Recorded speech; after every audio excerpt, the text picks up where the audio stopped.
When explorers first glimpsed the glittering mountains of the New World, they thought they had found paradise. Conquistadors wrote breathless letters home about rivers that ran with gold dust and silver veins so thick you could carve them with a knife. The Spanish crown celebrated as treasure fleets arrived in Seville, their holds bursting with more precious metal than Europe had ever seen. For the first time in history, a single empire controlled wealth beyond imagination. But wealth this vast comes with a price that no one calculated. And that price would ultimately destroy the very empire it was meant to strengthen. Spain in the 16th century became the richest nation on earth almost overnight. Silver from the mines of Potosí and gold from across the Americas transformed a collection of medieval kingdoms into the world's first global superpower. The treasure fleets that sailed from the New World didn't just carry metal, they carried the dreams of an entire civilization convinced that infinite riches would solve every problem. Spanish nobles lived like kings. Spanish armies marched across Europe as if money were no object. Spanish ships dominated every ocean. For a century, it seemed like the empire had discovered the secret to eternal prosperity. But behind the glittering facade, something darker was happening. Spain was learning the hardest lesson in economic history, that too much wealth can be more dangerous than too little. The Spanish discovered that gold and silver, unlike every other form of wealth, require no skill to acquire. You dig it from the ground, melt it down, and ship it home. No craftsmanship, no innovation, no industry, just extraction. And extraction creates a very particular kind of mentality. Why build when you can buy? Why manufacture when you can import? Why invest in your people when you can simply mine more metal? The Spanish nobility, drunk on New World silver, began to see productive work as beneath them. Trade and industry became the domain of foreigners, while Spanish gentlemen lived off the labour of indigenous miners thousands of miles away. It was the birth of an extractive economy, one that created immense wealth but no value. The psychological transformation was as dramatic as the economic one. Spain's ruling class developed what historians now call the rentier mentality. They believed wealth should flow to them automatically, without effort or investment. Spanish nobles looked down on merchants, craftsmen, and anyone who actually produced goods. Manual labour was for peasants. Commerce was for Jews and foreigners. True aristocrats lived off rents, tributes, and most of all, the endless stream of precious metals from the Americas. This mindset poisoned Spanish society from the top down. While Dutch merchants were building trading companies and English entrepreneurs were experimenting with new manufacturing techniques, Spanish elites were content to count their silver and plan their next military adventure. The tragedy is that Spain had everything needed to dominate the world for centuries.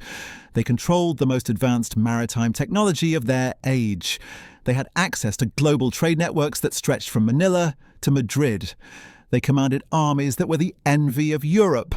But instead of using their windfall to build industries, develop agriculture, or educate their population, they spent it on wars. Endless, ruinously expensive wars.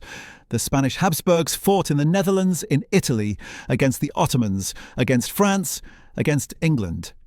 Every conflict was financed by American silver, and every victory convinced them that more silver could buy more victories.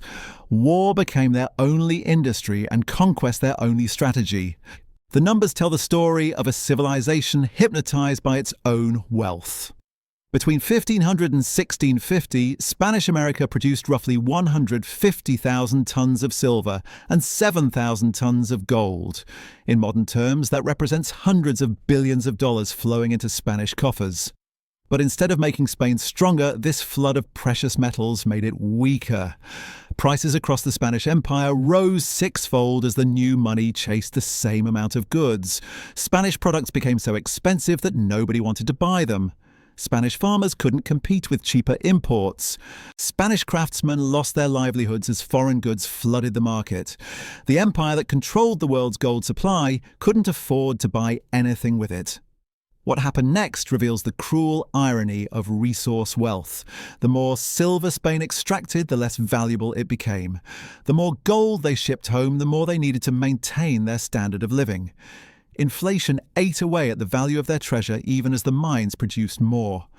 Spanish kings found themselves in the absurd position of controlling vast wealth while constantly running out of money.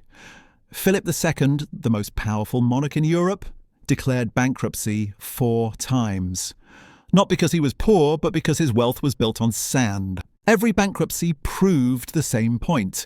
Paper promises backed by government force are only as strong as the confidence they inspire, and confidence once lost is almost impossible to restore. By the early 17th century, the pattern was clear to anyone willing to see it. Spain had sold its economic future for short-term riches. While other European nations were developing banking systems, improving agriculture, and fostering trade, Spain remained trapped in the cycle of extraction and consumption.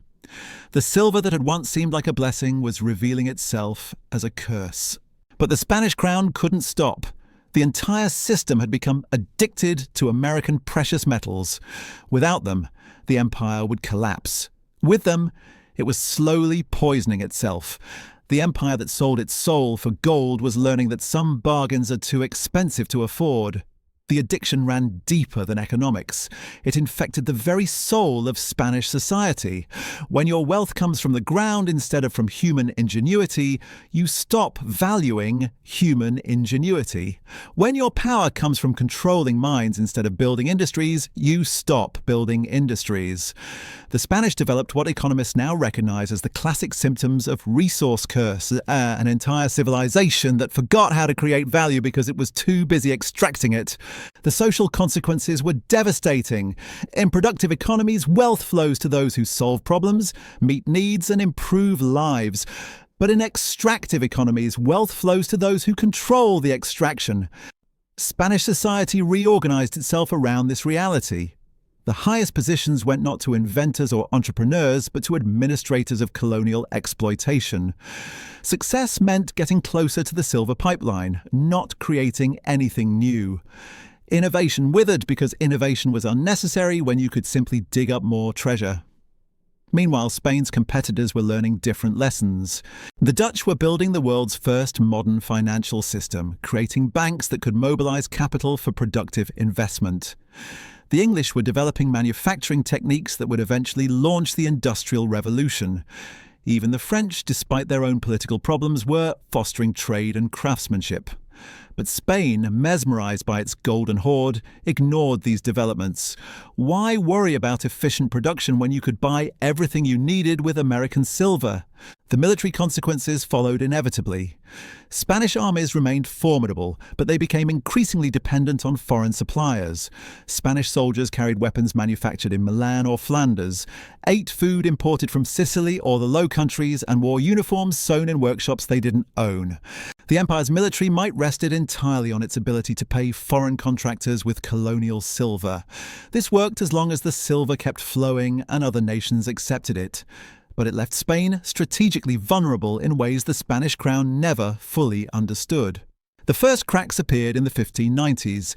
Philip II's fourth bankruptcy wasn't just a financial crisis. It was a signal that the entire Spanish model was breaking down.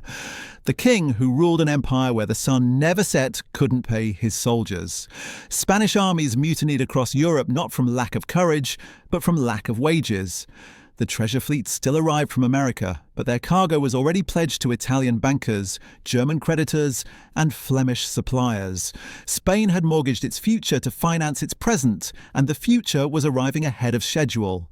But the psychological hold of gold remained unbroken. Each new discovery in the Americas convinced Spanish leaders that salvation was just one more silver strike away. When production at Potosí began declining in the early 17th century, they simply pushed the miners harder. When that wasn't enough, they looked for new mines in Chile, Mexico, and Peru. The idea that Spain might need to develop alternative sources of wealth never seriously occurred to the ruling class.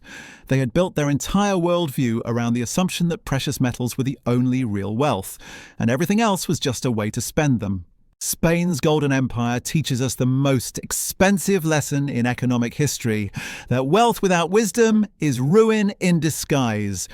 When nations mistake extraction for creation, when they confuse treasure for value, they don't just lose their riches, they lose their souls. History doesn't repeat, but if you ignore its warnings, it will crush you all the same. If this reminded you that wealth can destroy as easily as it builds, hit subscribe. Every empire's gold turns to dust eventually.